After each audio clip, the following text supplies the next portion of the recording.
Today we're joined by softball co-head coaches Jamie Smyth and Dick Bailey. Both coaches have reached some major milestones this year, with Coach Smyth netting his 400th career win just a couple weeks ago, and Coach Bailey, number 500, just a few days back. Coach Bailey, we'll start with you. It's a great number, 500, and I know that's something that you'll always be proud of, and you've coached so many players here in different eras, but just kind of talk about what this means to you and your travels here, starting here, going to Colby. Maybe we'll mention Westbrook, maybe we won't, and then coming back to St. Joe's and working with your former assistant as an assistant, then as a co-head coach. Well, it's been a long road, and the last part of it, the co-head coach bit, never would have happened without Jamie allowing it to happen, and for that I'm very appreciative. We've worked together for a long time. Jamie's always been like my third son. I probably see him sometimes more than his parents did. It's a great feeling because when I stop and think about it, I was when I started coaching here at St. Joe's, I think it was '84. I was older than Jamie then. I was 40. I think I was 49 when I first started coaching at the college level. I had coached in the military. I'd coached in South Africa. I'd coached different places, but I was 49 when I first started coaching, and Coach was nice enough. Jamie was nice enough to let me get my 500th win before I turned 80. I turned 79 in March. So, and I was mentioning to you that Dick Whitmore hired me to coach up at Colby when I was either 61 or 62, and not too many athletic directors are going to hire a 61-year-old retired Marine to coach 18-year-old women. But I'm very glad he did. And I thought I was all done coaching, and I think I was 74 when I finished up at Colby. I could have stayed there, but I was getting tired, and Jamie called me up and said I needed a pitching coach. So this is where I started coaching at the collegiate level. So I came back down here, and after a couple of years of that, I said, well, be nice to me. Let me be the co-head coach and get the 500 games wins before I kind of retire again, which will happen sometime in the future. But I enjoy what I do, and I particularly enjoy working with him. He's great. Well, Coach, like you've said several times there, working with Jamie has been great. What has the transition been like, though? I know it's happened over so many years. Maybe Jamie could talk about this to start, give you a break, and think over your answers here. Jamie, you started as an assistant under Coach Bailey, way back when. You went with him to Westbrook for that 1 year, and you came back here and became the head coach, and now Coach Bailey has worked with you, for you, in various roles. Let's kind of talk about that transition and how that's been. Well, I mean, I wouldn't have been coaching softball at all if it wasn't for Dick. I mean, I took a job here back in, I think it was 93, 94, and who I replaced was his assistant, and he told me, asked me if it was something I'd like to do, and, having played baseball and had an interest in coaching, I jumped at the offer, and that particular year was my first year, and we ended up, winning the regional tournament and going to the NAIA national tournament, which is something that hadn't been done in the program's history and for softball. And so obviously if you start out your coaching career having that type of success, it gets the juices flowing. And I think the good thing that we've had for all these years is that we have, we give a consistent message to the players, and he knows what my philosophy is, and I obviously learned from him what his philosophy was, and I think I've taken that throughout my coaching career.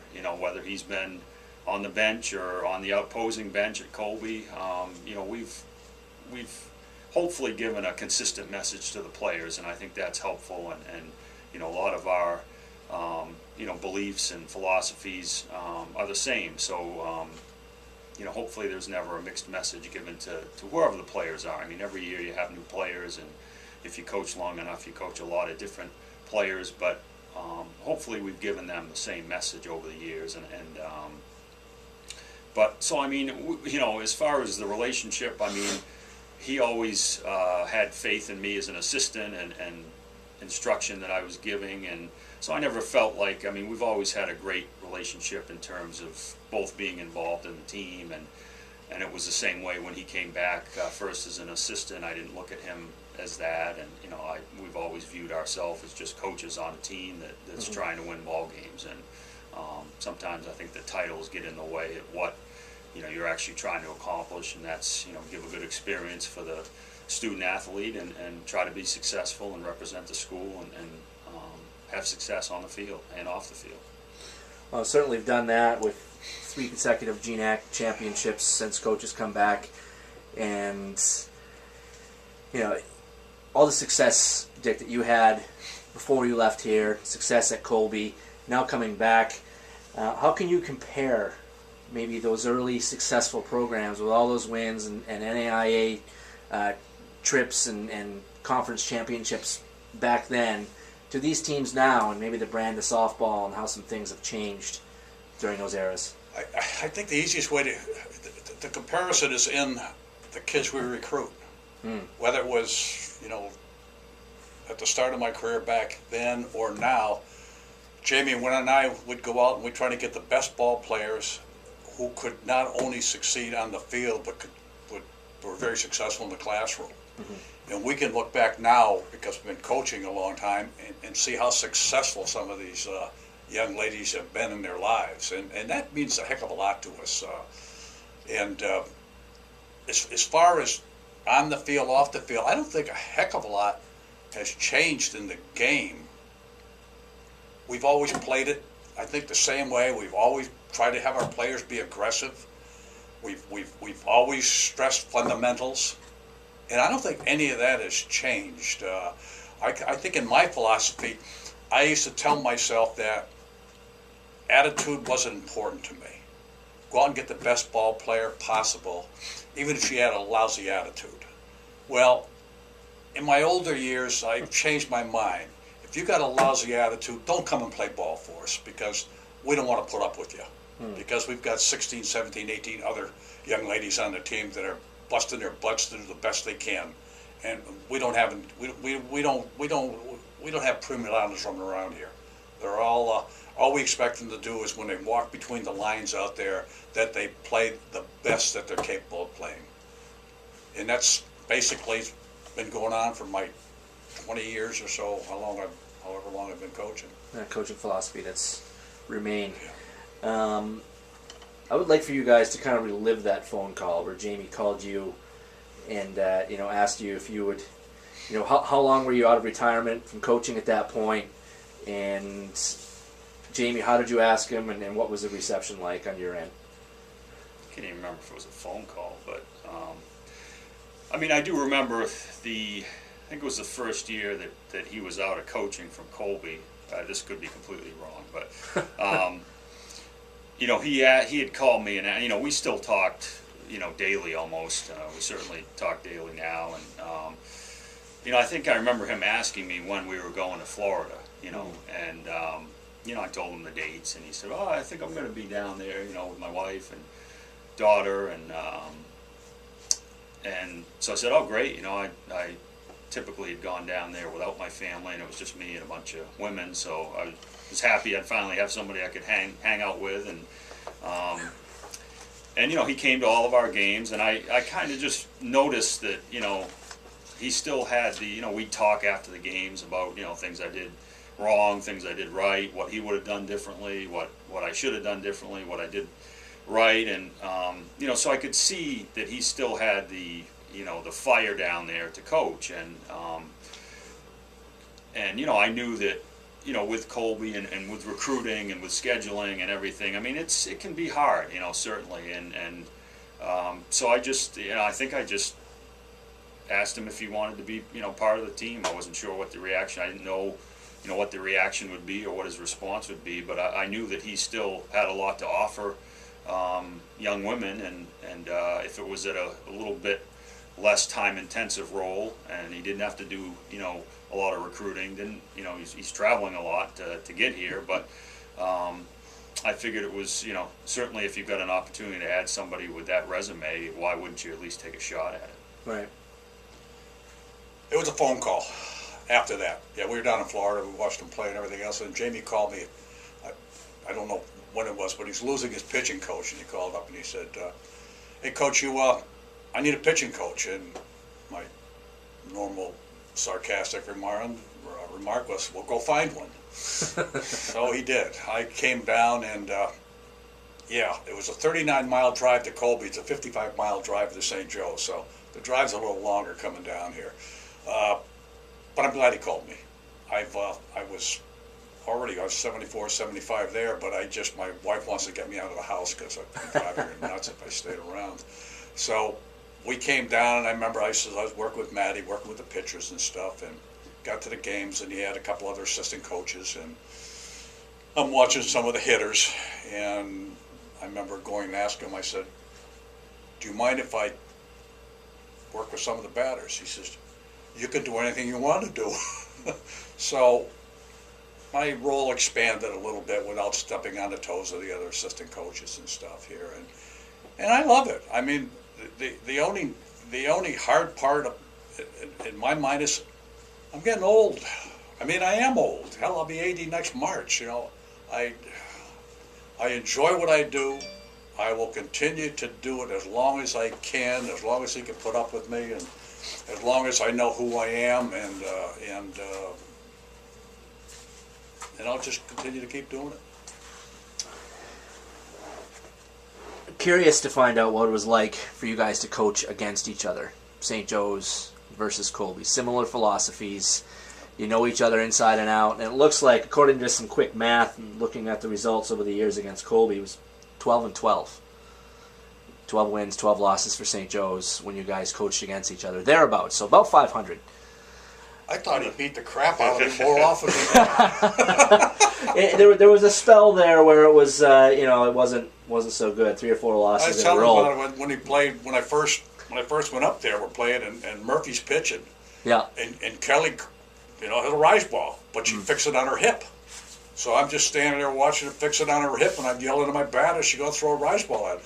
I could have told all my batters she's going to throw a rise ball. We couldn't hit it anyways. It didn't matter. So after the game, Murphy goes to Jamie and says, why is he saying that? He says, "Why don't you fix it in your glove so he can't see what your next pitch is going to be?" The only thing I will say is that my last doubleheader with him, the year that I finished up, he beat me up pretty badly in the first game, and he was nice enough to let me win the second game. So I went out on a winning note at Colby.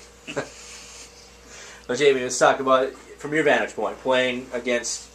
Well, I mean, I always tried to make an effort to have them on the schedule because, it was great to go up and see, Dick and compete against them. And, I don't think it was any different than any other game. There was some hugs given before the game and talk, during the game and in between innings and stuff. But, I think both his girls and our girls, and we wanted to win, and we that's part of being a competitor, but at the end of the game there was always a big handshake, a big hug, and a big congratulations, and it was it certainly had a different feel than other games because you're so close with the other coach. I mean, to me that was the major difference is that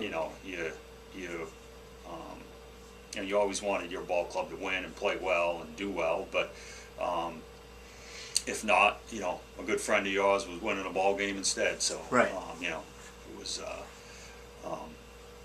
I didn't realize it was 12-12. You got to check the math. Yeah, I may have. Like I said, it was quick. But I remember one of the first games up there. Lisa Pekaski's up, and Jamie and I talked about this. Lisa didn't like change-ups. So I have my pitcher throw all kinds of off-speed pitches at her, and she kind of looks over in the dugout and looks at me and smiles because she knows that they still beat the hell out of us. Well, Coach, anybody that comes to our games at Richard W. Bailey Field, which was named, dedicated just a couple years ago in your honor, we'll see you out there raking, picking rocks.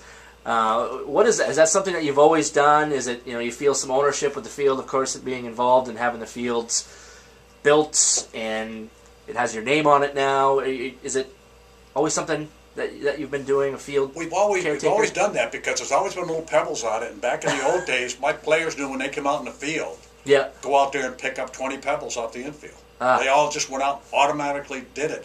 In fact, at the dedication ceremony, my old players were out on the field picking up little have it. pebbles. Yeah. Huh. So we just always did that. No, I just do it. Yeah. I mean, there's no ownership there. I just Yeah. The real reason is because he doesn't want a ball player coming in making the excuse that the ball hit a bad bounce on a rock out in the infield. So absolutely, absolutely. Well, you're always here early. You're always looking at the field, walking around and checking and Well, Jamie's got to cleaning it work. up. I don't. I jump in the Yeah. car and drive down here. Yeah. Now, in this second run here at St. Joseph's, I promise I'm wrapping this up. But all the success that you guys have had in the GNAX, is there a certain memory, like I said, in this second round for you, Dick, that kind of sticks out? I know it's still pretty close in the rear view, but Yeah.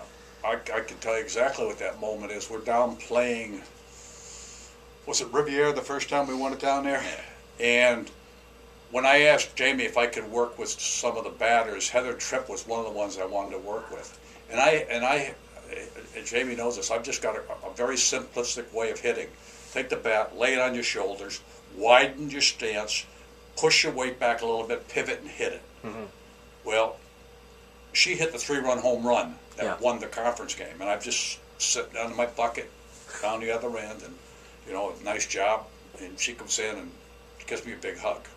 These are things that kind of stand out. And Jamie will come to me and say, every now and then, ask my advice on what to do and everything else. And we talk a heck of a lot, and we're on the same page. We know when to yank a pitcher. We Yeah. know when to leave somebody in a little longer. We know when we need a pinch hitter and everything else. And that particular moment, and then Maddie coming in and shutting them down was probably things. Some of the memories I'll have. how about you, Coach? Anything? yeah, to I add mean there? that was obviously a huge one in terms of winning our first conference championship. I mean the other one that stands out to me is, after winning that first one, we went to our first regional tournament down in Providence, and we played Endicott in the first round, and I think surprised some people and beat them. We were 6 or 7 seed. We were low seed in the tournament, and after beating Endicott, we drew Coast Guard, who was nationally ranked at the time. They were ranked 4th in the country, and they had a pitcher that had 20-something wins and had the career record in strikeouts for Coast Guard, and obviously was very good. And then in that game, we got out to a 4-0 lead. They made it 4-3 late in the game, maybe the 5th inning or 6th inning, and we had the bases loaded, and they had the bases loaded, and nobody out in the 6th. And I felt a little bit like everybody was expecting us to kind of cave in and lose that ball game, and eventually Coast Guard was gonna overtake St. Joe's. And I remember Connie Grovo made a diving play with no outs on a shot up the middle, and threw from her knees home and forced the runner. And we ended up getting out of the inning, to make a long story short, allowing no runs, and we won the ball game 4-3. And I think that really made a lot of schools that may not have heard of St. Joe's or St. Joe's softball to beat a nationally ranked team and one of the better pitchers in the country at the time. We eventually lost to Eastern Connecticut and lost at the regional, but those 2 wins at the regional level, not having played in an NCAA regional prior to that, were very special to me, just because it made me feel that we can play with some of the better schools in New England, and we can beat some of the better schools in New England. But certainly, to winning your first conference championship, it's tough to top that as well. So, And I think that Leveroni make the all-region team, and she didn't hit that well, but she was Joe DiMaggio out in center field. Yeah, no one would ever guess that. She was tracking balls down that you couldn't imagine somebody catching them. Yeah. Joe DiMaggio. All right, coaches. Well, a lot of wins sitting here, and congratulatory handshakes all around. Certainly well deserved, and quite a year this team is having. Let's keep it going as long as we can. Hopefully, some more postseason runs ahead. Thanks, Thank you. Thanks, guys.